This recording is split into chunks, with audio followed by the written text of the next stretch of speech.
Para dewa memandang manusia sebagai mangsa. Namun aku menjadikan para dewa sebagai makanan. Hanya karena aku telah terbangun sebagai pemilik urutan dewa. Asal menelan para dewa, aku bisa berevolusi. Dunia ini, semua orang memburu para dewa. Namun aku mengikuti mereka dari belakang. Memeriksa sisa-sisa anggota dewa. Hanya karena ini adalah zaman ketika para dewa berjalan di bumi. Dahulu mereka tidak bisa mati oleh manusia biasa. Hingga suatu hari, manusia biasa terbangun kemampuan urutan. Ada yang terbangun sebagai pembunuh bayangan yang bisa menyembunyikan wujudnya. Ada yang terbangun sebagai penipu yang bisa meniru orang lain. Sedangkan aku terbangun, urutan dewa yang belum pernah ada sebelumnya. Asal memakan para dewa, aku bisa menjadi lebih kuat. Untuk mencegah orang lain membedahku, membuat ramuan iblis. Aku terpaksa menyembunyikan identitasku. Mengumpulkan beberapa bangkai dewa untuk dimakan. Zona aman seluruhnya tertutup kubah yang menghalangi para dewa. Beruntung di pintu keluar zona aman. Setiap hari ada tim pemburu dewa yang membersihkan para dewa di luar. Pergi ke sana mungkin bisa mendapatkan beberapa dewa. Memanfaatkan hari Sabtu. Aku pergi ke pintu keluar zona aman terbesar di sekitar. Saat itu nomor 114.514. Pintu keluar zona aman sudah dikerumuni tanpa celah. Di depan gerbang pelindung berdiri belasan orang dengan helm. Berpakaian baju pelindung anti beku. Saat itu dua orang pemilik kemampuan urutan yang baru saja menyelesaikan misi perburuan. Melepaskan helm dan bersiap untuk pulang. Sementara ratusan orang biasa di sekitar langsung mengerumuni mereka. Aku ingin menembus kerumunan untuk melihat apakah ada sisa-sisa dewa yang tertinggal. Namun langsung terdorong dan terpisah. Tidak ada pilihan lain. Aku hanya bisa menunggu di pinggiran paling luar. Hingga malam tiba. Aku akhirnya bisa berdiri di posisi yang lebih depan. Sayangnya, semua sisa-sisa itu sudah dibawa pergi oleh jaksa pemerintahan gabungan di samping. Aku tidak mendapatkan satu pun. Ketika aku kira hari ini akan berakhir dengan tanpa hasil. Aku melihat sebuah telinga yang bergerak perlahan. Jatuh dari ransel seorang pemilik kemampuan urutan yang terbangun. Aku menatap telinga yang bergerak itu. Mataku bersinar penuh semangat. Menelan ludah. Bersiap mengambilnya saat orang tidak perhatian. Namun seorang penjaga kebersihan menyapu telinga itu ke dalam pengki. Lalu berbalik pergi. Lihat itu aku segera mengikuti penjaga kebersihan keluar dari zona aman. Akhirnya melihat dia membuang telinga itu ke tempat sampah di sudut jalan. Melihat penjaga kebersihan pergi, aku langsung bersemangat lari membuka tempat sampah itu. Namun saat melihat isi dalam tempat sampah, aku terdiam. Ternyata isinya penuh dengan potongan sisa-sisa dewa. Ini benar-benar pesta besar yang luar biasa. Melihat isi tempat sampah yang penuh perlahan dengan sisa dewa, aku menjilat bibirku. Ternyata aku memang orang yang terpilih. Setelah memastikan lagi tidak ada orang di sekitar, aku langsung mengambil tempat sampah. Yang paling atas itu, yang bergerak-gerak, tampak sangat menjijikkan. Tercium campuran bau amis darah di udara. Mungkin Hannibal pun harus merebusnya terlebih dahulu sebelum makan. Tapi demi menjadi lebih kuat, aku tetap menahan rasa jijik dan memasukkan ke mulut. Setelah mengunyah beberapa saat, aku menelan cairan daging yang memenuhi mulutku. Meskipun tampilannya agak menjijikkan, tapi rasanya ternyata cukup enak. Bahkan lebih enak daripada makanan kantin sekolah. Kalau bangkai dewa rasanya seperti ini, maka aku tidak akan segan-segan. Aku tersenyum serakah. Lalu langsung menyelam ke dalam tempat sampah. Mulai makan dengan rakus. Potongan besar perut. Yang anehnya, tidak peduli seberapa banyak aku makan, aku tidak merasa kenyang. Mungkin ini ada hubungannya dengan kemampuan latihanku. Lebih dari 1 jam kemudian, akhirnya aku berhasil memakan seluruh potongan tubuh dewa dalam satu tempat sampah penuh. Saat itulah, suara pemberitahuan muncul di kepalaku. Urutan, dewa naik ke tingkat 2 saat ini. Kemampuan lapar dan muntah gila, minum darah, makan dewa mentah juga bisa dicerna, kemampuan kekerasan. Dalam 10 menit kekuatan, kelincahan, dan kekuatan fisik meningkat 3 kali lipat. Selama periode ini, aku tidak merasakan sakit sama sekali. Akhirnya aku naik level dengan keterampilan baru. Kekerasan bisa sangat meningkatkan kemampuan tempurku. Ini juga berarti aku mampu bergabung dengan regu pemburu dewa. Memburu para dewa. Bagaimanapun, membongkar tempat sampah bukanlah cara yang bertahan lama. Namun masalah terbesar adalah, Aku tidak boleh membiarkan orang lain tahu aku adalah pemilik urutan dewa. Aku harus menemukan urutan yang bisa menyamar tanpa ketahuan. Berpura-pura melewati semuanya. Pada saat itulah, suara langkah kaki yang kacau terdengar dari belakang. Seorang pemabuk berjalan dengan goyah ke arah sini. Kalau pemabuk itu menemukan keanehan di tempat sampah, mungkin daerah sekitar akan segera diisolasi. Aku harus pergi sekarang juga. Tanpa sempat membersihkan darah yang menempel di tubuhku, aku cepat-cepat memasukkan lebih dari 10 sisa-sisa dewa ke dalam tas ransel. Membawa tas itu dan berlari menjauh. Untungnya hanya pemabuk biasa. Sisa-sisa dewa dalam tas ini. Jika aku tertangkap, aku benar-benar tidak akan bisa membela diri. Aku memeluk tas berlumuran darah sambil menembus jalan gelap. Berencana lari terus sampai rumah. Namun saat aku baru berbelok masuk ke gang gelap, tiba-tiba terjadi sesuatu yang tak terduga. Sebuah pisau kecil melesat dari sudut, langsung mengarah ke mataku yang kanan. Untungnya kelincahanku sudah jauh melampaui orang biasa. Segera menghindar dengan gesit. 3 sosok manusia keluar dari sudut, dengan wajah menyindir. Tidak kusangka di sini saja tidur bisa dapat domba gemuk yang datang sendiri. Harusnya kita bertiga beruntung. Aku bertanya dengan dingin. Kalian mau apa? Mau apa? Masih perlu tanya? Tentu saja untuk merampok. Aku tidak punya uang. Saat itu aku sangat cemas di dalam hati. Kehilangan sisa-sisa dewa bisa terbongkar kapan saja. Aku harus segera meninggalkan kota ini. Lalu seorang mengangkat poni yang agak berminyak. Memperlihatkan senyum jahat. Tidak punya uang, tidak masalah. Kamu tinggalkan saja tas sekolahmu. Ketiga orang ini mengincar tas sekolahku. Aku melihat tas di pelukanku, lalu menutupi bagian yang berbekas darah. Dalam hati aku berpikir, ini tidak baik. Meskipun di tas ini tidak ada barang berharga, tapi aku tidak bisa memberi kalian barang yang tidak berharga. Kalau begitu buka saja. Biar kami lihat. Kamu berlari di jalan kecil ini secepat itu. Seperti melarikan diri demi nyawa. Karena di dalam tas ada harta yang tidak boleh diketahui orang bukan? Tinggalkan barangnya. Kita bertiga bisa pura-pura tidak melihat. Kalau tidak, kamu pasti akan kena pukul. Meski kamu bisa lari, kami bertiga juga bisa melaporkanmu ke polisi. Waktu kamu belok ke sini tadi, lampu jalan menerangi wajahmu. Kita sudah mengingatnya. Mendengar ini, kaki yang siap lari dari saya membeku karena 3 orang ini sudah melihat saya. Kalau begitu ada risiko terbongkar. Kalau mereka benar-benar melaporkan saya, bukankah usaha saya sia-sia? Tiba-tiba muncul niat membunuh di hati. Sinar ganas di mataku. Langsung ditangkap oleh para penjahat yang lihai beraksi di wilayah abu-abu. Pengalaman bertahun-tahun membuat bos mereka tahu. Matanya seperti ingin membunuh.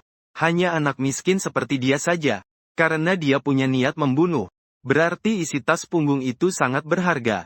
Maka kita bertiga akan menghabisinya sendiri. Ambil kekayaan yang ada di tas itu. Ketiganya mengeluarkan pisau masing-masing. Satu persatu menusukku. Awalnya aku cuma punya pikiran seperti itu saja. Tapi sekarang takdir ingin kalian mati. Kalian tak bisa menyalahkanku. Aku segera melayangkan pukulan lurus ke muka orang terdekat. Saat saya benar-benar mengenai punggung hidung orang itu, sendi jari terasa getaran patahan yang tajam. Orang itu terpukul satu pukulan hingga kedua kakinya terbang ke belakang sejauh 78 meter baru jatuh ke tanah. Lalu terguling beberapa langkah di atas batu baru berhenti. 2 orang lainnya melihat pemandangan ini. Ketakutan hingga seluruh tubuh gemetar. Langsung menyadari bahwa mereka telah mengusik seorang pengguna kemampuan tingkat tinggi. Tapi meski takut sekalipun, kedua orang itu tidak mundur. Sampai saat ini, bukan kamu mati, maka aku yang hidup. Memohon ampun juga tak berguna. Satu-satunya cara untuk selamat adalah membunuhnya. Kedua orang itu semakin gila menyerang maju. Mengacungkan pisau dengan gerakan acak menusuk. Saya melangkah mundur dengan kaki kiri. Kaki kanan melakukan sapuan terbang. Langsung mengarah ke pinggang salah satu orang. Lagi-lagi terdengar suara tulang retak yang tajam. Merambat lewat tulang kaki saya. Terlihat orang itu patah menjadi 2 dengan sudut aneh. Bersama kaki saya, tubuhnya berayun di udara. Menabrak orang terakhir yang sedang menyerang. Saya tidak ragu. Melompat maju. Berdiri di depan preman yang sudah babak belur. Sekali lagi mengangkat tinju, memberinya ampun. Saya berikan semua uang di tubuh saya untukmu. Situasi sudah sampai sejauh ini. Naluri bertahan hidup membuat si penjahat memilih untuk memohon belas kasihan. Aku tidak memberinya kesempatan untuk berbicara lagi. Tinju ini menghantam sisi wajahnya, membuat tengkoraknya hancur berantakan. Aku akan membunuhmu. Uang juga milikku. Setelah membunuh 3 orang berturut-turut, hasrat membunuh dalam hatiku perlahan memudar. Dengan cepat digantikan oleh kekosongan yang aneh. Dia menghela nafas dengan sedikit rasa kehilangan. Tak menyangka dirinya benar-benar membunuh orang. Tapi ini juga demi melindungi diri sendiri. Tak ada yang perlu dikatakan. Melihat 3 mayat di tanah, aku tiba-tiba teringat sesuatu yang pernah kulihat di internet.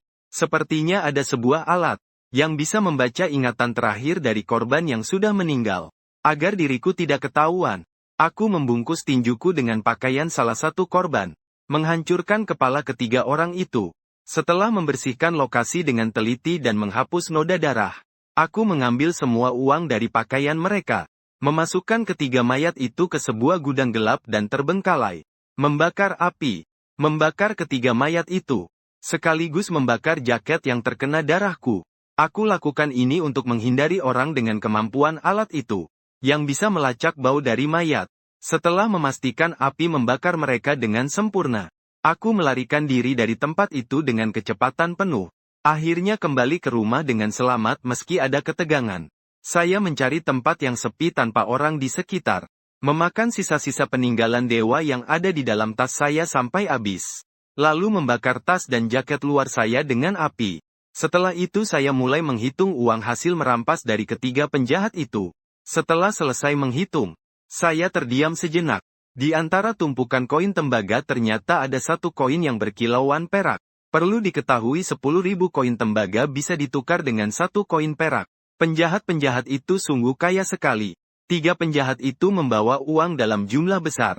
Bagaimana mungkin mereka berani melapor ke kantor polisi tentang diri mereka sendiri? Bukankah itu artinya bunuh diri?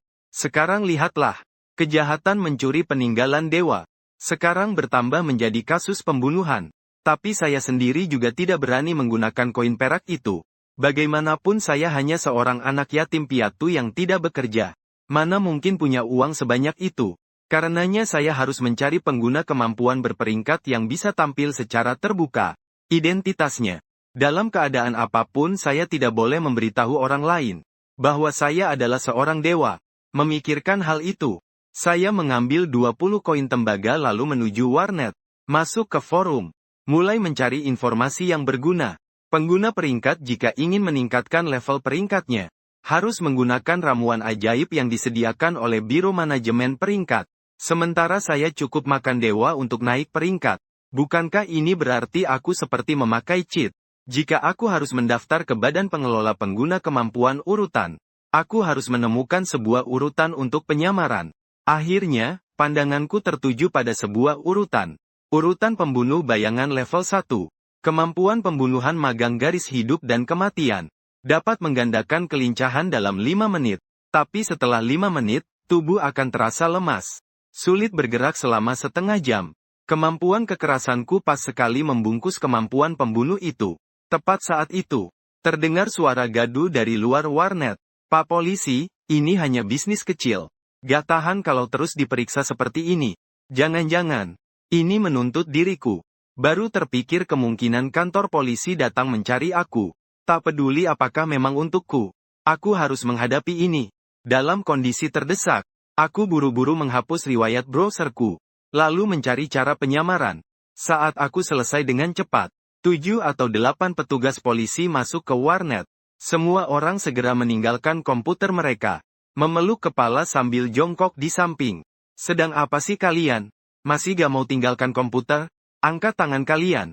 Seorang petugas polisi mengacungkan pistol sambil berteriak ke arahku. Aku segera panik mengangkat kedua tangan. Perwira, aku, petugas polisi langsung berlari ke hadapanku. Melihat isi di komputerku. Kemudian dengan nada kurang suka berkata, jangan terlalu sering melihat hal seperti ini. Masih muda. Terlalu bebas. Nanti akan mendatangkan masalah. Setelah berkata begitu, petugas itu pergi. Kemudian 7 atau 8 petugas itu di depan setiap komputer. Memeriksa riwayat browser dan isinya. Petugas memeriksa sebentar. Menemukan 2 pemuda yang melakukan transaksi pasar gelap online di warnet. dan membawa mereka pergi. Tapi ekspresi petugas tampak agak berat, menunjukkan target sebenarnya bukan ini. Perasaan selamat dari bahaya membuatku sangat lega. Aku menghela napas panjang, memutuskan untuk membuka forum dan terus melihat. Saat itu layar komputer muncul sebuah kotak dialog. Aku membuka mataku lebar-lebar. Insting membuat punggungku dingin. Bulu kuduk berdiri. Peringatan hangat dari admin jaringan. Orang yang dicari petugas tadi pasti kamu, ya? Lanjutkan saja melihatmu. Saat kamu selesai melihat, jangan lewat di gang belakang warnet. Beberapa jam kemudian, admin warnet Parubaya dengan wajah berminyak itu muncul di gang sempit. Petugas polisi kecil mencari kamu. Karena kamu membunuh orang, bukan? Meski kamu tidak bilang. Aku juga tahu. Kamu terakhir datang untuk memeriksa forum para kemampuan berantai. Kali ini datang lagi dengan hasilnya. Polisi datang. Kamu segera menghapus riwayat penelusuran. Aku langsung menebak kamu pasti yang membunuhnya. Memanggilmu keluar sangat mudah bagiku. Aku tidak akan memberitahu orang lain tentang urusanmu. Tapi kamu harus memberiku sebuah koin perak. Sebagai persembahan untuk pengelola jaringan. Wajah penuh daging itu bergetar penuh semangat. Seakan-akan merasa hebat karena pengamatan tajamnya. Merayakannya. Aku tertawa ringan. Dengan tatapan tajam, aku melirik pengelola jaringan itu. Karena kamu tahu aku membunuh orang. Kenapa kamu tidak takut aku membunuhmu? Pengelola jaringan menyeka keringat dingin di wajahnya. Lalu berkata, aku sudah membuat laporan tentangmu dalam bentuk email elektronik. Dan juga melampirkan foto close-up kamu dari rekaman pengawasan. Email ini akan dikirim besok pukul 3 dini hari. Ke kotak surat kepolisian. Setiap hari aku akan mengatur ulang waktu. Menunda pengirimannya sehari lagi. Jika aku mati, kamu juga akan terbongkar. Kalau tidak percaya, bisa coba saja. Bunuh aku sekarang juga. Sebelum minggu depan kamu harus beri aku 1000 koin tembaga. Kalau tidak, aku akan beritahu polisi tentang urusanmu. Administrator jaringan tersenyum puas. Memperlihatkan 2 deret gigi kuning yang agak rusak. Aku tidak merespon setelah mendengar itu. Langsung membalik badan dan meninggalkan gang. Tiba-tiba administrator jaringan teringat sepertinya belum tahu namaku. Oh ya, namaku Liu Dacheng. Kamu siapa namamu? Aku terus berjalan pelan kembali. Masih juga tidak menjawab. Orang mati tidak perlu tahu namaku. Setelah keluar dari gang, aku bersembunyi di tempat gelap. Diam-diam mengikuti Liu Dazi. Sampai Liu Dazi pulang ke rumah.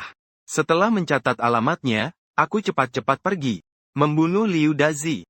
Mudah sebenarnya. Setelah membunuhnya, aku juga harus menjaga rahasiaku agar tidak bocor. Benar-benar sulit. Keesokan harinya aku memutar jalan melewati bar. Dari jauh melihat Liu Dazi di depan bar. Lalu langsung menuju ke sekolah. Hari ini sepertinya bukan hari yang baik untuk membunuh Liu Dazi. Sampai di gerbang sekolah. Yang tidak kusangka adalah, kepala sekolah hari ini entah kenapa, memeriksa di gerbang sekolah. Di belakangnya juga ada beberapa pimpinan sekolah yang suka mengampu. Sedangkan aku karena tas kemarin sudah terbakar. Tentu saja aku dicegat oleh seorang guru. Kenapa kamu tidak membawa tas sekolah? Kamu tidak mengerjakan PR di akhir pekan? Sekolah ini semakin bobrok. Aturannya semakin banyak. Menghadapi pertanyaan keras dari guru ini. Aku baru mau membantah beberapa kata. Tiba-tiba di belakang terdengar suara seorang perempuan. Guru Qin Xiang. Di akhir pekan dia ikut les di rumah teman. Bukunya tertinggal di rumah teman. Aku sudah bilang pada temanku. Hari ini aku bantu membawakan bukunya. Aku menoleh ke belakang. Ternyata yang menolongku adalah Liu Ruyan. Aku tidak tahu kenapa dia mau menolongku. Tapi aku hanya mengangguk saja. Lalu berbalik masuk ke sekolah. Liu Ruyan justru mempercepat langkah dan mengikutiku. Qin Xiang, bukankah kamu harus bilang sesuatu padaku? Aku melihat Liu Ruyan dengan senyum cerah. Dengan suara tanpa perasaan aku berkata, kamu kira aku harus bilang terima kasih padamu? Senyum di wajah Liu Ruyan mengeras sejenak. Lalu berubah menjadi suara yang agak manja bercerita. Dulu aku yang salah. Kamu pernah membantuku. Aku juga pernah membantumu. Kita berdua sudah imbang, oke? Aku benar-benar suka melihat kamu peduli padaku. Motivasiku sepanjang hari datang darimu. Aku sadar aku tidak bisa hidup tanpamu. Kemudian dia menunjukkan senyum yang dia kira bisa membuatku terpikat. Pengakuan manis seperti ini adalah hasil diskusi Liu Ruyan dan sahabatnya di akhir pekan. Menurut mereka yang mereka tahu tentang Qin Xiang, pasti bisa mendapatkan dia. Imbang itu hanya membuatku tertawa. Dalam ingatanku, setiap hari aku lebih rela lapar sendiri daripada membawa sarapan untuk Liu Ruyan. Pekerjaan rumahnya juga selalu aku bantu tulis. Tapi Liu Ruyan malah memberikan sarapan yang kuberikan padanya kepada Zhou yang di kelas sebelah. Untuk menarik perhatian Zhou Yang. Liu Ruyan, aku punya satu pertanyaan yang ingin kutanyakan padamu. Kenapa harus terus menipu aku seorang diri? Apakah tidak ada teman laki-laki lain yang mau jadi anjing untukmu? Liu Ruyan tidak menyangka Qin Xiang akan berkata seperti itu. Sejenak terdiam, kamu. Maksudmu apa? Kalau mau mengejar Zhou yang ya berusahalah sendiri. Jangan terus-terusan berharap pinjam tenaga dariku, oke? Kamu yang bawa sarapan untuk dia. Tapi kamu minta aku buatkan untukmu. Kamu mau mencocokkan jawabannya dengannya. Minta aku bantu menulis. Segalanya harus aku lakukan. Mending aku nikahi saja dia. Dengan kata-kata yang sangat tajam aku membongkar niat licik Liu Ruyan. Membuatnya sedikit panik sejenak. Wajahnya menunjukkan ekspresi terkejut. Liu Ruyan, jangan ganggu aku lagi. Carilah anjing lain untuk membantumu mengerjakan PR. Kalau kamu mengganggu aku lagi, kamu pasti tidak ingin Zhou yang tahu tentang ini, kan? Melihat perubahan ekspresi Liu Ruyan yang semakin buruk, aku merasa sangat lega dalam hati. Kali ini ucapanku akhirnya efektif. Setelah pulang sekolah sore itu, aku tidak buru-buru pulang, melainkan pergi ke perpustakaan untuk kerja sambilan. Tapi yang aku tidak tahu adalah, Liu Ruyan dan sahabatnya juga diam-diam mengikutiku. Ruyan, kamu benar-benar mau menguntit dia? Kita ini banyak orang. Begitu keluar sekolah, dia pasti bisa tahu kok.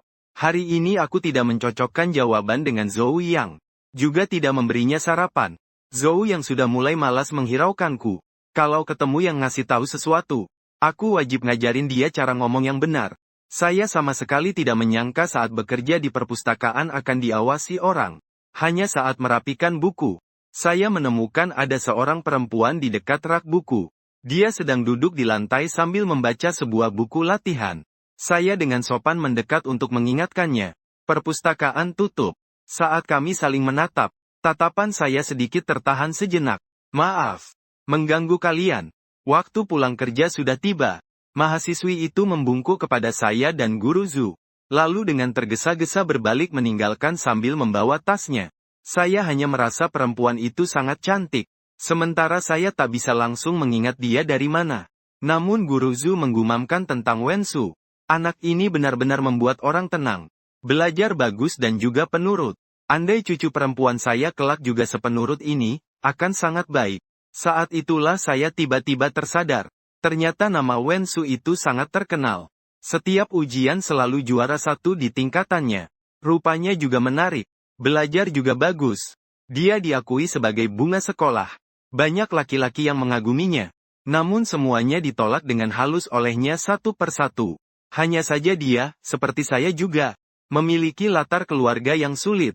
Dia tinggal bersama neneknya. Tapi semua ini ada hubungannya dengan saya apa?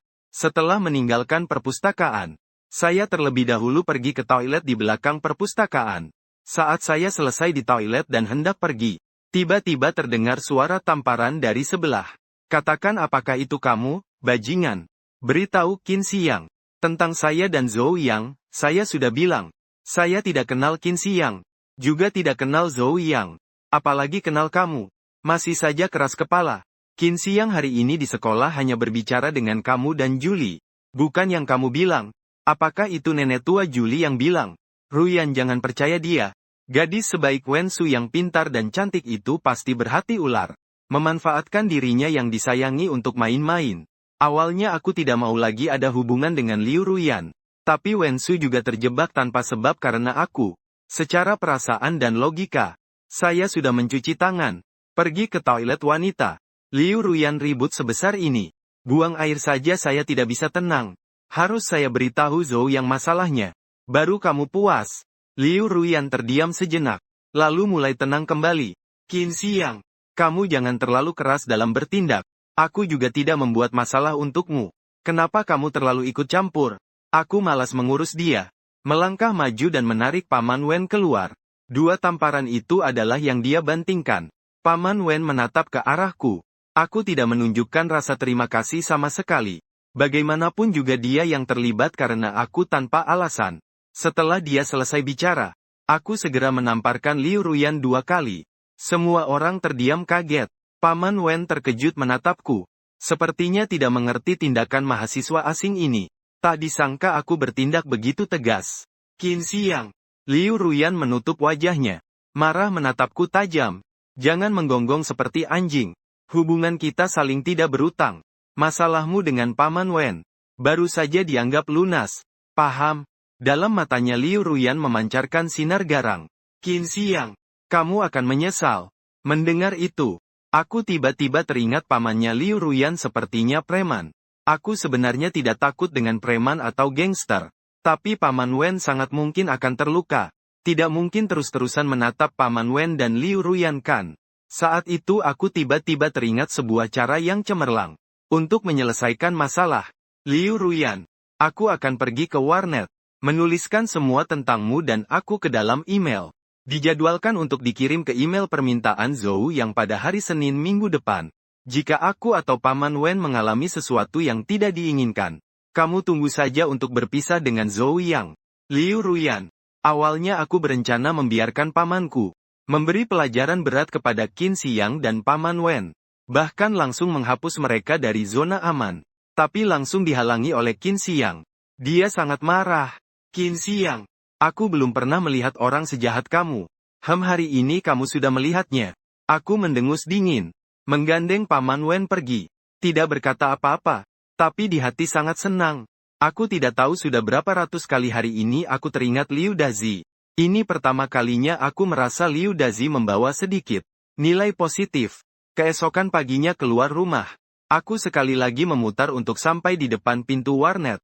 Kali ini aku mendapati yang duduk di meja kasir bukan Liu Dazi, melainkan seorang pria parubaya berjanggut lebat. Kesempatan datang. Aku mengenakan hoodie-ku sendiri, menghindari kamera di pintu warnet, melambaikan tangan ke pria parubaya brewok yang mengangkat meja itu, memanggilnya keluar sebentar. Pria parubaya itu tampak bingung, tetapi tetap keluar. Setibanya di tempat aku berbicara dengan Liu Dazi malam itu, aku baru mulai bertanya, apakah kamu pemilik warnet ini? Hari itu polisi membawa 2 orang dari warnet kalian. Salah satunya adalah temanku. Dia meninggalkan sesuatu di sini. Aku ingin memeriksa rekaman pengawasan hari itu. Pemilik warnet mendengus dingin. Anak kecil ini sedang mempermainkanku. Rekaman pengawasan bukan sesuatu yang bisa kamu ambil sesukamu. Barang yang dia tinggalkan untukku ini bernilai 20 perak. Sudah kutemukan. Akan kuberikan 1 kepadamu. Sambil berkata, aku mengeluarkan sebuah koin perak. Koin perak ini memancarkan cahaya putih redup di bawah sinar bintang. Seketika menarik perhatian pemilik warnet. Mata pemilik warnet berkedip beberapa kali. Akhirnya dia membawaku ke gudang kecil gelap di sebelah warnet. Semua rekaman pengawasan ada di sini. Silakan cari sendiri. Aku ragu sejenak, lalu berjalan menuju, memeriksa rekaman pengawasan. Ketika aku menemukan rekaman hari itu pengawasanku langsung mengerutkan kening.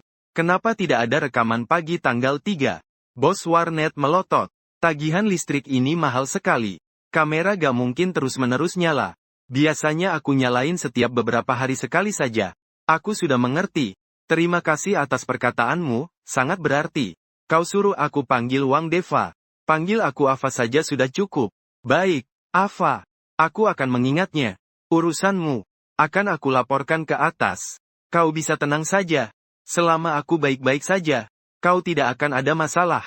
Setelah aku meninggalkan warnet, aku tersenyum tipis. Melangkah menuju rumah Liu Dazi.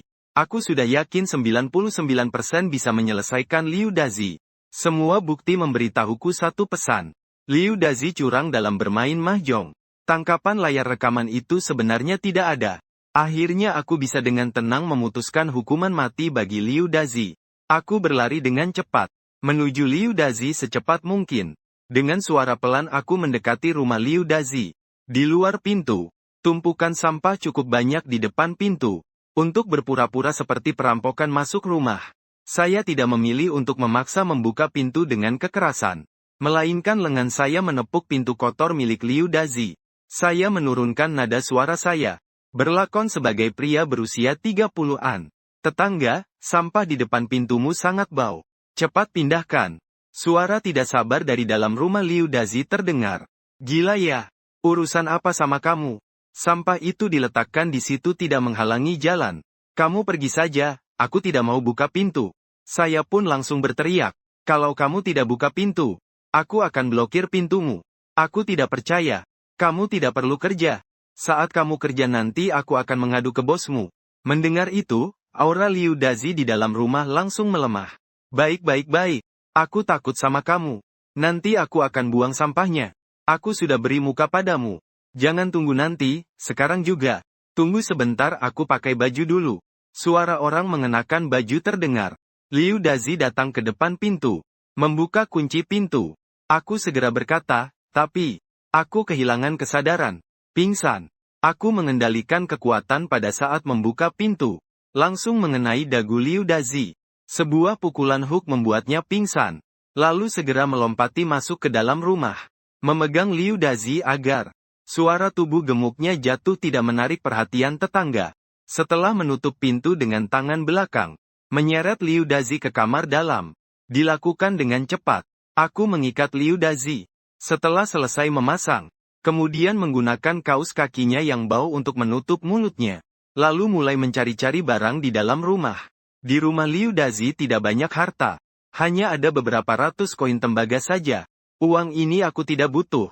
Tetapi tetap harus dibawa pergi. Untuk membuat kesan perampokan rumah. Setelah sibuk sebentar, terdengar suara mendengung dari belakang. Aku menoleh ke belakang. Liu Dazi sudah bangun. Dengan ketakutan menatapku. Liu Dazi menggelengkan kepala sekuat tenaga. Berusaha memohon ampun. Lalu matanya berubah menjadi garang. Seolah mengancamku. Aku berkata seolah tidak terjadi apa-apa. Hari ini aku ngobrol dengan Wang Deva. Tebak apa? Liu Dazi terdiam. Sudut matanya terus berkedut. Melihat senyum orang di depannya. Seolah melihat raja kematian. Aku berjalan ke dapur. Mengambil satu ember minyak goreng dan sebilah pisau. Keserakahan harus dibayar dengan konsekuensi. Aku di sini untuk menuntut harga itu. Beberapa menit kemudian, melihat tubuh Liu Dazi terkepung oleh api, aku baru bisa menarik napas lega. Aku meninggalkan rumah itu, turun ke bawah, dan berteriak dengan suara keras. Kebakaran. Segera lari menyelamatkan diri. Kemudian, untuk menghindari meninggalkan terlalu banyak jejak di sini, aku menggunakan skill kekerasan dan berlari secepat mungkin, menuju sekolah dengan kecepatan tertinggi. Saat hampir sampai di sekolah, aku kembali ke jalan utama sekali lagi, dan masuk ke kampus dengan pura-pura biasa saja. Karena fisikku sangat kuat, ditambah dengan bonus kelincahan 3 kali lipat dari skill kekerasan. Dari rumah Liu Dazi ke dekat sekolah, hanya memerlukan 56 menit. Meskipun sedikit lebih lambat dari biasanya berangkat sekolah. Aku berharap polisi segera menetapkan kasus ini sebagai pembobolan rumah. Beberapa hari lagi, setelah situasi mereda, aku juga harus mendaftar ke Biro Pengelola Pemilik Kemampuan Beruntun. Rasa seperti tercekik oleh orang lain ini. Harus lebih hati-hati ke depannya. Tidak boleh lagi memberi celah orang untuk menangkap kesalahanku. Saat tiba di sekolah, aku tetap menjaga wajah yang tenang. Tidak ada yang bisa membayangkan. Lebih dari 10 menit yang lalu, aku baru saja membunuh seseorang. Saat sore tiba, aku merapikan rak buku di perpustakaan. Paman Wen juga seperti biasanya, belajar puasa di perpustakaan. Maka aku pun meninggalkan sekolah bersamanya. Kami berdua berjalan lagi ke persimpangan kemarin. Saat waktunya berpisah, Paman Wen berkata selamat tinggal. Dia baru saja akan berbalik meninggalkan. Namun aku menarik tasnya dengan keras. Membawa senyum di sudut bibirku. Namun mataku penuh dengan tatapan dingin dan acuh tak acuh. Hari ini aku akan mengantar kamu pulang. Paman Wen tidak mengerti mengapa Qin Xiang tiba-tiba berubah menjadi orang lain. Biasanya yang mengambil inisiatif. Tanpa aku dan dia bisa membantah. Aku menarik tangannya sambil berjalan ke arah rumahnya. Paman Wen mengerutkan kening. Ingin mendorongnya pergi. Namun terdengar suaraku yang sangat rendah berkata, kemarin sudah memperingatkan Liu Ruyan. Tak disangka hari ini dia masih berani mengikuti. Sekarang Paman Wen benar-benar terkejut. Dengan panik menoleh ke belakang. Namun tidak menemukan apa-apa. Rumahku tidak ada di sini. Kalau begitu, Paman Wen berkata dengan sedikit takut. Aku berbelok kiri kanan di gang itu, lalu menoleh ke arahnya. Tersenyum berkata, apakah aku harus membunuh orang di depan pintu rumahmu? Paman Wen terkejut dan membelalakkan matanya. Ia mengira aku bercanda. Tetapi tatapan dinginku barusan membuatnya sadar. Sepertinya aku serius. Tidak. Teman Qin. Tidakkah sebaiknya kita berkomunikasi baik-baik dengan Liu Ruyan dan teman-temannya? Tidak perlu saling bertarung antar teman sekelas. Kalau yang mengikuti kita adalah Liu Ruyan, aku akan menamparnya 2 kali. Dan mengusirnya pergi saja. Bukan Liu Ruyan. Saat itu aku menoleh ke belakang. Tersenyum sinis. Terus menarik tangan Paman Wen berjalan maju. Paman Wen juga menoleh ke belakang sekali lagi. Saat itu dia tiba-tiba menyadari gang kecil yang baru saja mereka lewati. Tiba-tiba keluar 7 atau 8 bayangan hitam. Bayangan itu memegang senjata di tangannya. Bentuknya seperti tongkat besi dan pisau pendek. Paman Wen langsung panik mendongak menatapku di sampingnya. Mereka seharusnya adalah paman dari Liu Ruyan. Pamannya adalah preman terkenal di sekitar sini. Pernah menyebabkan kematian seseorang. Lalu, kenapa pamannya mengikuti kita? Aku berpikir sejenak. Untuk membunuh kami berdua. Mereka pasti akan memukulku dulu lalu membunuhku. Kalau untukmu bagaimana? Paman Wen segera menutup leher bajunya. Tapi kenapa ya? Kenapa harus membunuh kita? Apa yang aku katakan padanya kemarin? Kamu kan juga mendengarnya. Karena urusan dia dengan Zhou Yang. Siapa sebenarnya Zhou Yang? Orang biasa saja. Tapi pamannya telah bangkit dengan kemampuan berantai. Jadi akhir-akhir ini sedang naik daun. Liu Ruyan ingin memanfaatkan Zhou Yang. Untuk menjalani hidup sebagai istri kaya raya, mungkin. Tapi bukankah kamu bilang sudah buat email terjadwal? Agar dia tidak bertindak sembrono. Aku tersenyum kecil pada Paman Wen. Aku bohong padanya. Biaya ke warnet sangat mahal. Mana mungkin aku bisa lakukan itu? Dia sepertinya juga menyadari hal ini.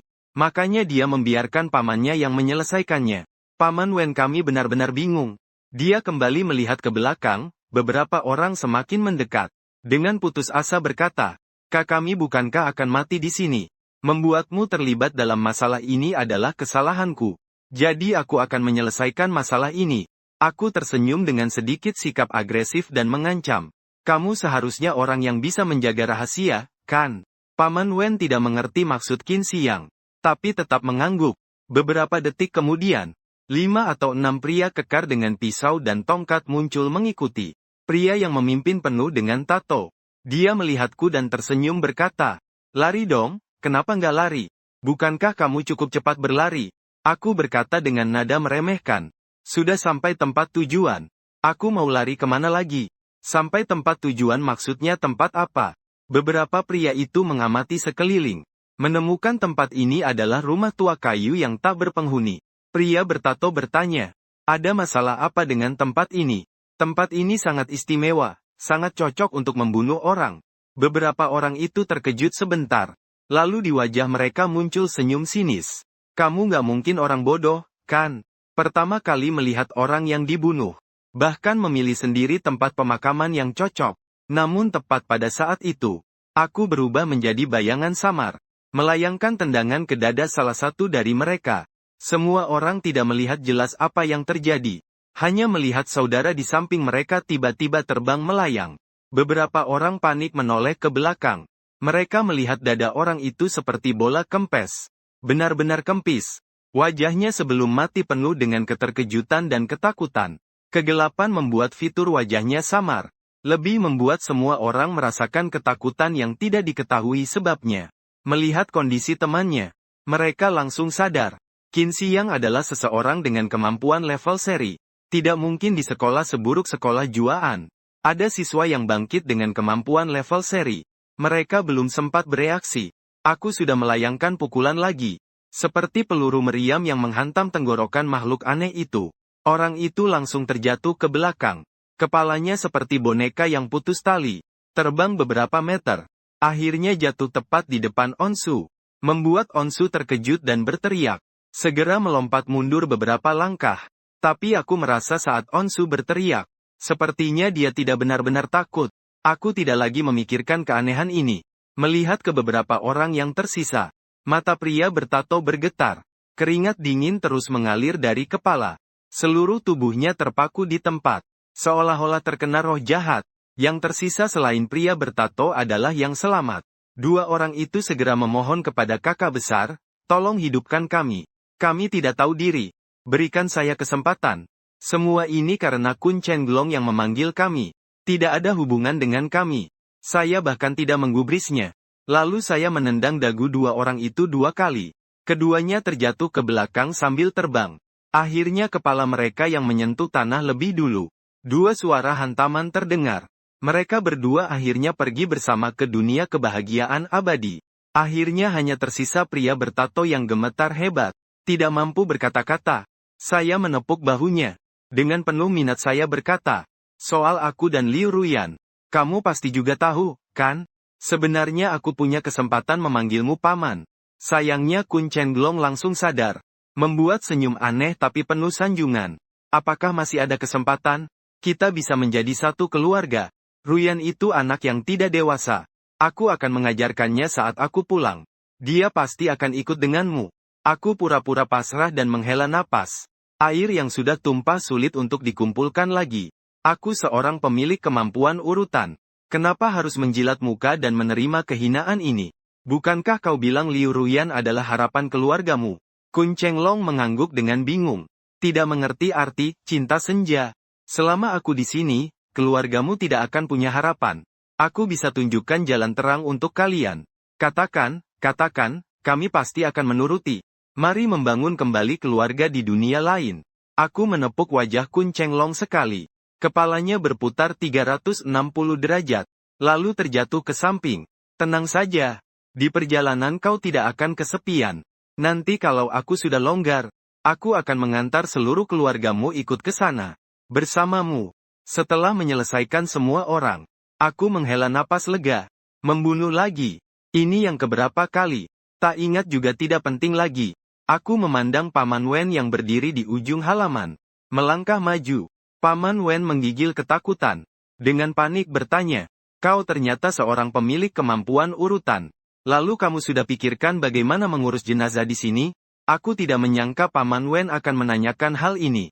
Kamu tidak takut aku juga membunuhmu?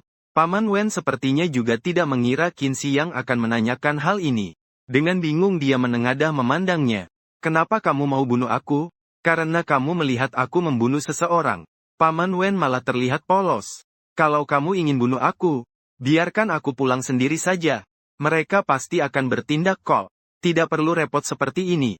Aku mengangguk. Kamu benar-benar cukup pintar. Pertama kali lihat orang membunuh tapi tetap tenang seperti ini. Aku melemparkan beberapa jenazah ke dalam sumur. Mendengar suara berat jenazah jatuh ke tanah. Untuk menghindari ketahuan. Bahkan tidak mengambil uang dari kantong beberapa orang. Ini adalah sebuah sumur kering. Aku mengambil sebuah batu lagi. Menutup sumur kering itu. Cukuplah. Tidak ada orang yang datang ke sini juga. Ayo kita pergi. Namun Paman Wen berkata, kalau kamu seperti ini akan meninggalkan bau kita di sini. Kalau polisi menemukan, kemungkinan besar mereka akan menemukan kita. Kamu mau bagaimana? Bakar di sini saja. Di sini awalnya tidak ada orang. Tidak akan menarik perhatian. Kalau sampai terbakar, bukankah itu justru akan menarik orang? Selain baunya, belum tentu harus dibakar juga. Kamu bisa menyebarkan nasi dari kantin di sini. Taburkan lagi di sini. Di dalam sumur. Tidak akan lama lagi. Secara alami akan menutupi bau kita. Aku mengangguk. Lalu memandangnya dengan bingung. Hal-hal ini, kamu tahu dari mana? Aku biasanya suka membaca buku. Dari buku aku mendapatkannya. Bahkan ada hal seperti ini di dalam buku. Kamu baca buku apa? 100 cara agar tidak ketahuan saat melakukan kejahatan. Aku memerhatikan lagi. Gadis lemah di depanku ini, rambutnya hanya sampai dagunya sendiri. Betapa orang tidak bisa dinilai dari penampilannya. Saat pulang ke rumah, Paman Wen menghela napas panjang beberapa kali. Berusaha menenangkan perasaannya. Lalu berbalik membuka pintu kamar. Nenek, aku sudah pulang. Begitu suaranya terucap, lampu lilin di dalam ruangan langsung menyala. Nenek meskipun sibuk, tetapi setiap hari sebelum dia pulang dari sekolah, selalu duduk di samping lentera bambu, menunggu dia pulang, menyalakan lilin untuknya. Nan sudah pulang. Kenapa hari ini begitu terlambat? Aku sudah pulang. Mengalami beberapa hal. makanya pulang terlambat. Paman Wen berjalan ke dapur, menuangkan makanan yang diambil hari ini dari kantin ke dalam panci. Timbul suara-suara. Mendengarkan suara Paman Wen yang sibuk di dapur, senyum neneknya perlahan menghilang. Wajahnya sangat pahit. Ada bau orang lain di tubuhmu. Juga ada sedikit bau darah. Apakah kamu pergi membunuh orang lagi bersama orang lain? Hari kedua siang hari. Aku kembali ke warnet. Aku harus mendaftar sebagai sequencer sebelum ujian masuk perguruan tinggi. Agar bisa mendaftar ke Universitas Sequencer. Aku mencari Wang Deva. Langsung berkata, aku ingin melaporkan sequencer palsu ke manajemen. Menurutmu ada hal yang perlu diperhatikan? Ketika Wang Deva mendengarnya, pandangan matanya langsung menghindar. Anda menanyakan ini kepadaku. Saya mana tahu. Saya hanya orang biasa. Mana berani ikut campur urusan badan pengelola galaksi. Saya duduk di kursi sambil menyilangkan kaki. Kamu kira koin perak itu mudah didapat? Wang Deva mengerutkan alisnya yang penuh kekhawatiran. Menunduk, berpikir sejenak. Akhirnya dia menggigit giginya dan berkata, baiklah. Saya bilang, tapi tolong jangan kau beritahu orang lain. Kabarnya badan pengelola punya cara untuk memeriksa urutan identitas. Jadi kalau kamu mau pakai urutan palsu untuk mendaftar, tidak bisa langsung begitu saja. Kamu harus cari orang untuk membantu. Cari siapa orangnya. Hati saya kembali terkejut. Hal seperti ini. Dalam badan pengelola urutan identitas juga ada yang bantu memalsukan. Wang Deva kembali terlihat ragu sejenak. Lalu berkata, saya tidak tahu harus cari siapa untuk membantu. Tapi saya kira saya tahu siapa yang bisa memberitahu rahasia dalam badan pengelola. Petugas polisi wanita berambut pirang, Roy. 3 tahun lalu suatu hari, dia datang ke saya. Meminta saya atur menjadi alamat tersembunyi. Menggunakan komputer. Dia anonim di antar muka dan berbicara dengan seseorang. Intinya dia berharap orang itu bisa membantunya mengurus identitas dengan baik. Saya mengerti. Terima kasih. Namun ada satu hal yang aku butuhkan bantuanmu. Keesokan paginya, satu persatu polisi datang ke kantor polisi. Roy juga. Sepertinya di sini Roy ada surat untukmu. Roy menerima amplop itu. Melihat tulisan yang berbelit-belit.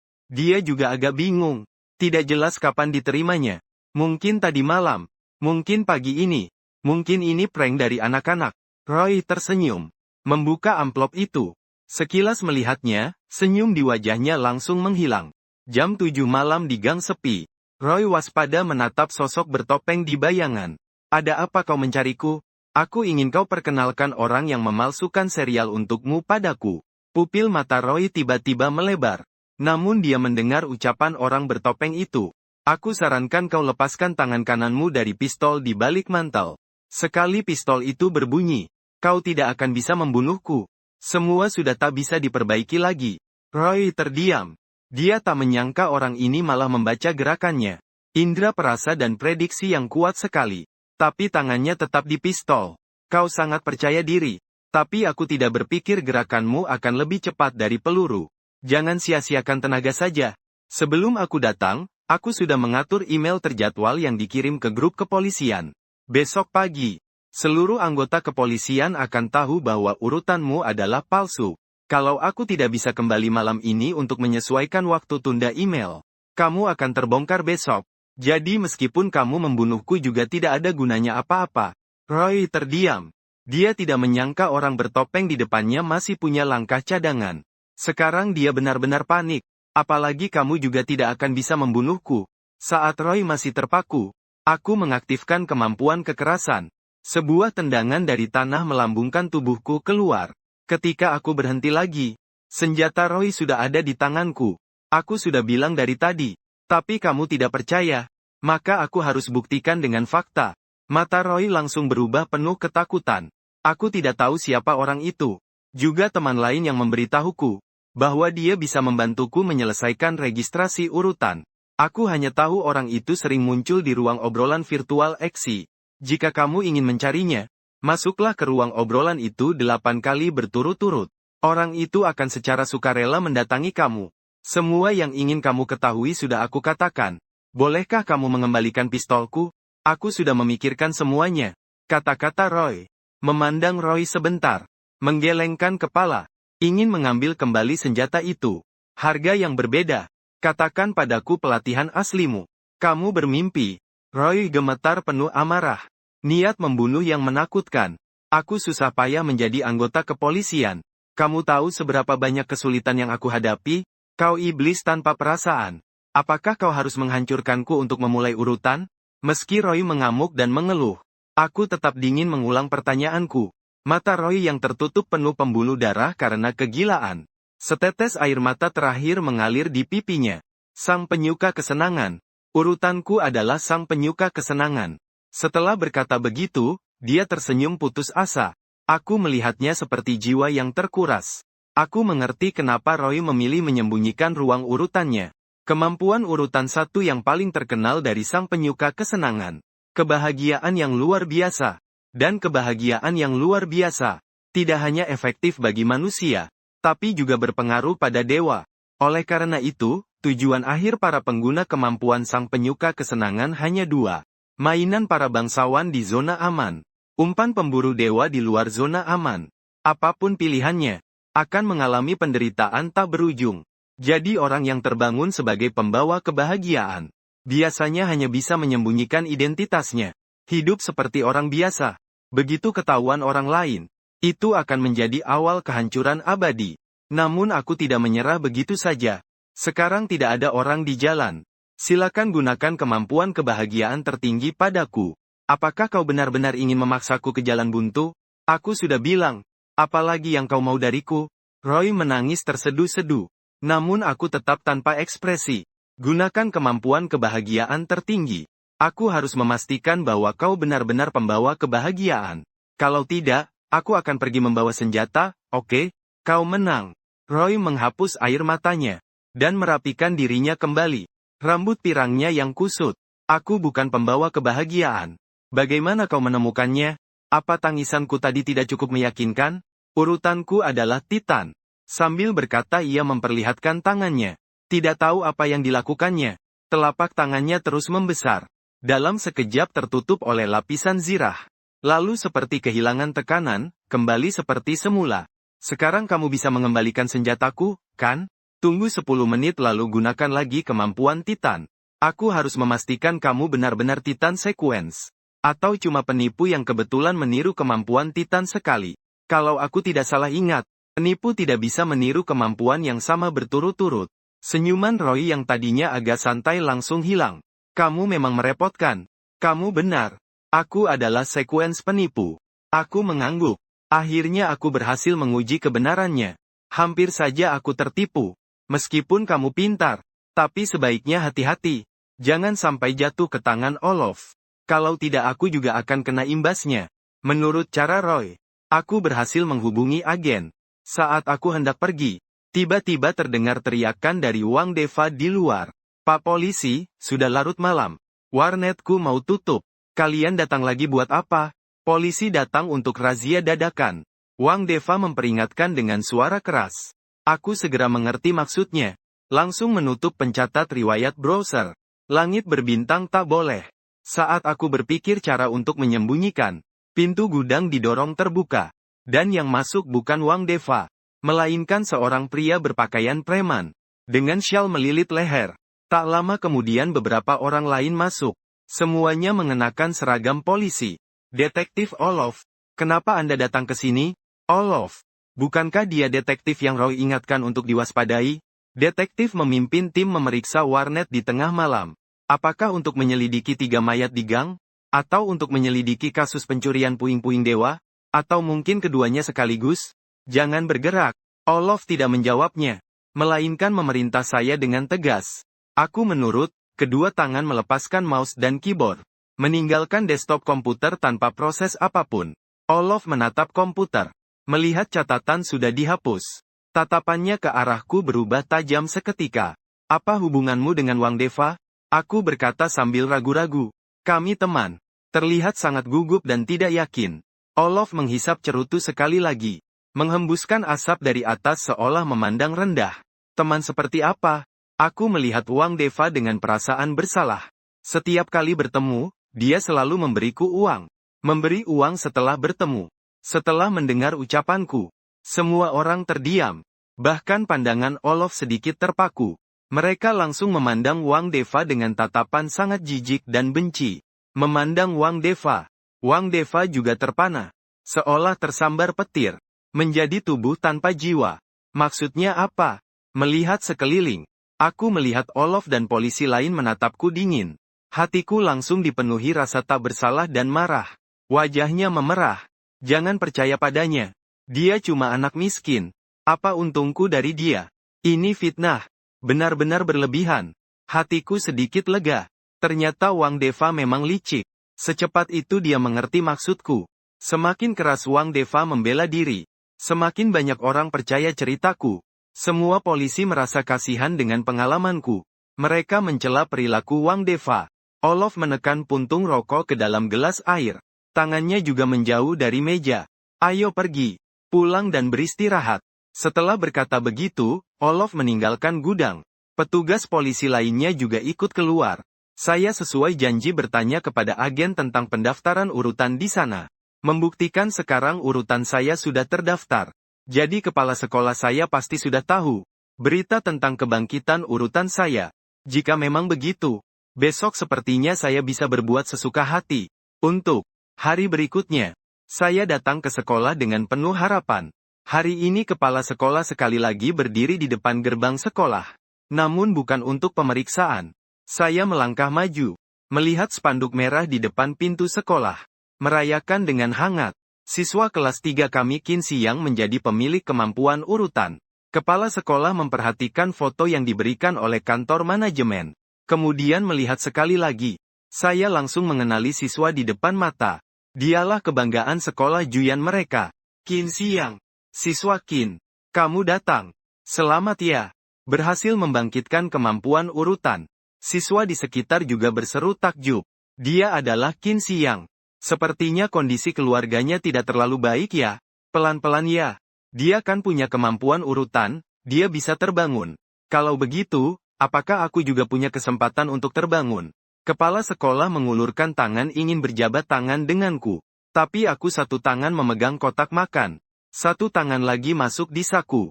Tidak memberinya kesempatan itu. Ekspresi kepala sekolah agak terhenti.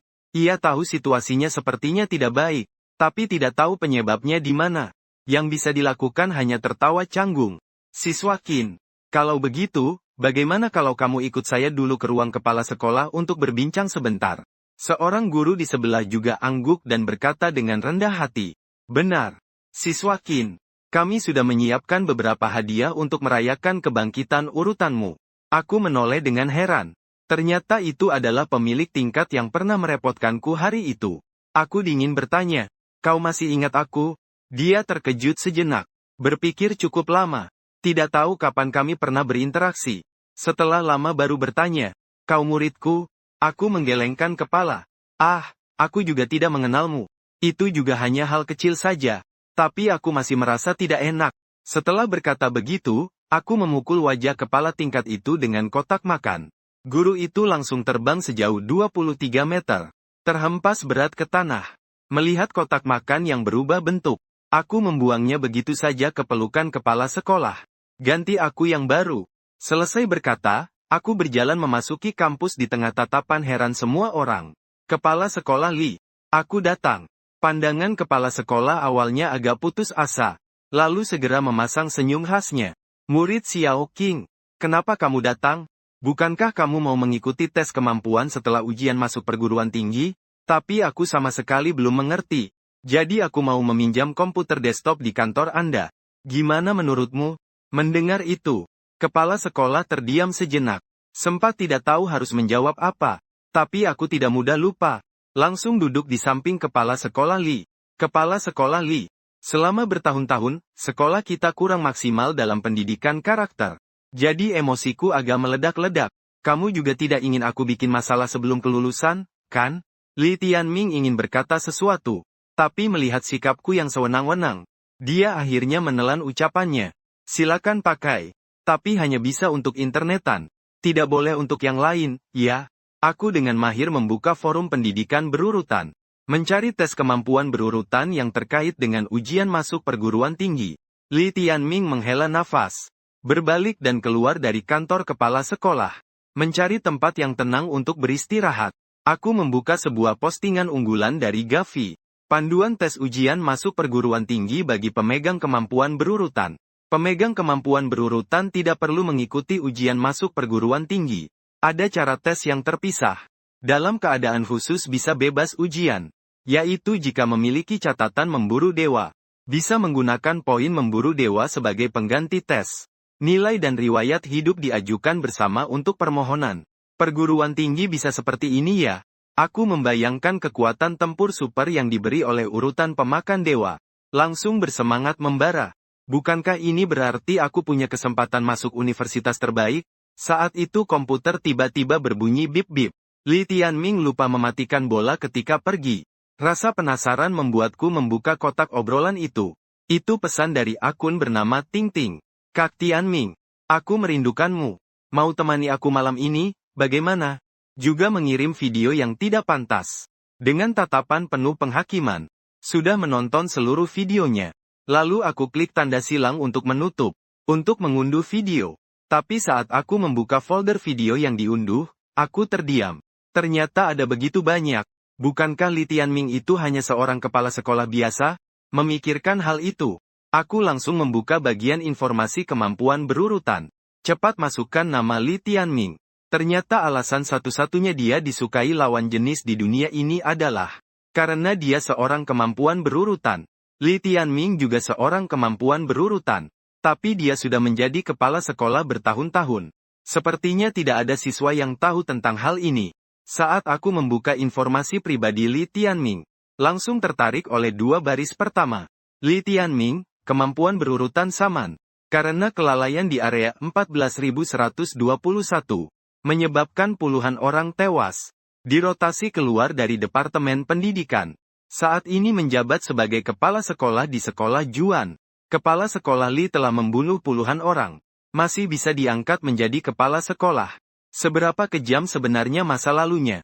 Seberapa kuat dukungan yang dimilikinya? Tiba-tiba aku merasa saat tadi berbicara dengan kepala sekolah. Suaraku mungkin terlalu keras. Tidak menunjukkan rasa hormat yang seharusnya kepada guru dan pimpinan. Lupakan saja, nanti aku tidak akan kesini lagi. Aku lebih baik pergi ke Wang Deva dan mengganggu orang yang lemah. Kepala sekolah itu tidak mudah dilawan. Saya meninggalkan tempat duduk. Baru saja belum sampai ke pintu. Sudah mendengar suara Li Tianming. Karena kamu sudah melihatnya. Tunggu dulu, jangan pergi. Duduklah, mari ngobrol sebentar. Sementara itu, saya merasakan tubuh saya tiba-tiba kehilangan kendali. Kaki saya seperti menempel di tanah. Tidak bisa bergerak sedikit pun. Qin, kembalilah duduk. Saya menoleh ke belakang. Wajah Li Tianming tiba-tiba muncul topeng berwarna-warni. Li Tianming berani menggunakan kemampuan urutannya padaku. Saya bisa membantu kamu berburu dewa dan masuk universitas. Sejujurnya, saya dulu adalah wakil dekan di sebuah universitas. Kemudian karena difitnah, dipindahkan ke tempat terpencil ini sebagai kepala sekolah. Jadi seperti yang saya katakan, kemampuan urutan saya bisa membantu kamu memburu dewa. Pengalaman masa lalu saya bisa membantu kamu masuk universitas sebagai syaratnya. Saya ingin kamu membantu saya membersihkan tuduhan. Karena tuduhan yang tidak berdasar ini, saya kehilangan posisi, kehilangan kekuasaan. Istri saya meninggalkan saya. Saya berharap kamu bisa membantu saya bangkit kembali. Membantu kamu bangkit kembali. Saya, dengan tidak percaya, menunjuk ke diri sendiri. Saya adalah seorang murid yang baru saja menyadari kemampuan berurutan. Meski agak sombong, tapi tidak sampai tidak jelas setinggi langit. Li Tianming termenung lama setelah mendengar itu. Akhirnya dia menghela nafas. Apa yang kamu katakan masuk akal. Perdagangan dengan perbandingan risiko dan keuntungan yang tidak seimbang pasti tidak akan berhasil. Kita coba cara lain. Aku akan membantumu menyelesaikan beberapa tugas memburu dewa dahulu.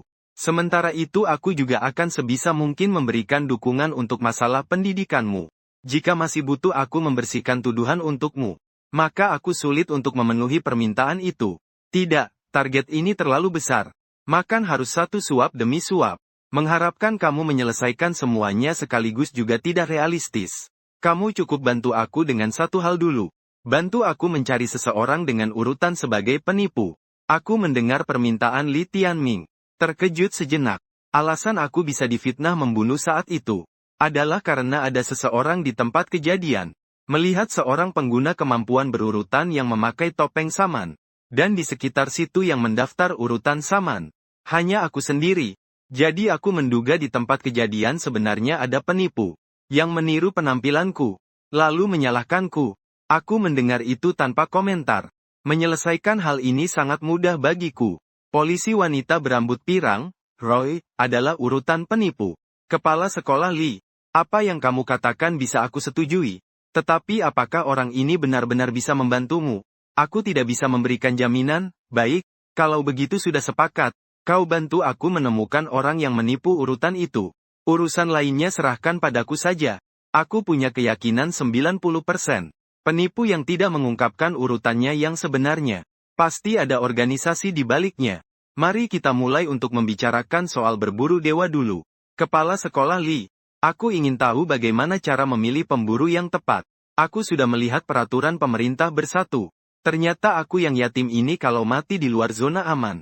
Uang santunan jatuh ke tim pemburu dewa. Aku sangat khawatir kalau terpilih kelompok yang jahat. Lalu aku dianiaya mereka.